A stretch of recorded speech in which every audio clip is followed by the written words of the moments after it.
আসসালামু আলাইকুম রহমতুল্লাহি ওয়া বারাকাতুহু। কেমন আছেন আপনারা? আশা করি ভালো আছেন। আমিও ভালো আছি আলহামদুলিল্লাহ। গত মাসে আমি একটা ভিডিও দিয়েছিলাম, আপনারা দেখেছেন। সেখানে আমি মাশরুম তুলেছিলাম একটা খড়ের সিলিন্ডার থেকে। সেটা ছিল খড়ের সিলিন্ডার, এটা তো অনেকটা বড়। আজকেও আমি একটা নিয়ে এসেছি, এটা হচ্ছে সরাসরি স্পন। তো এই স্পন থেকে আমি সরাসরি মাশরুমটা বের করেছি আলহামদুলিল্লাহ, আল্লাহ বের হয়েছে। তো এটাকে চাইলে আমি খড়ের সিলিন্ডারও বানাতে পারতাম। আমি অনেকগুলা খড়ের সিলিন্ডার বানিয়েছি।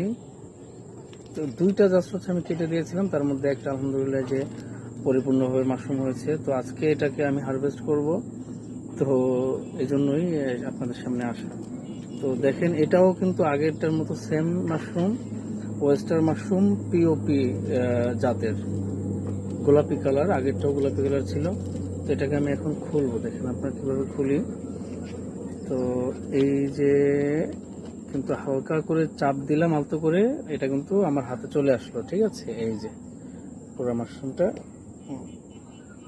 আমার হাতে চলে আসছে, এই যে দেখতে পাচ্ছেন। আর এই যে জায়গাটা, এখান থেকে আমাদের এইভাবে রেখে দিব। নেক্সট টাইম এখানে জাস্ট আমার কাজ হবে শুধু পানি স্প্রে করা। পানি স্প্রে করলে এখান থেকে আবার মাশরুম হবে ইনশাল্লাহ। সবাই আমাদের জন্য দোয়া করবেন। আমাদের মিমি মাশরুম এগ্রো ফার্মার লিমিটেডের জন্য দোয়া করবেন, যেন আমরা ধাপে ধাপে অনেক দূরে এগিয়ে যেতে পারি।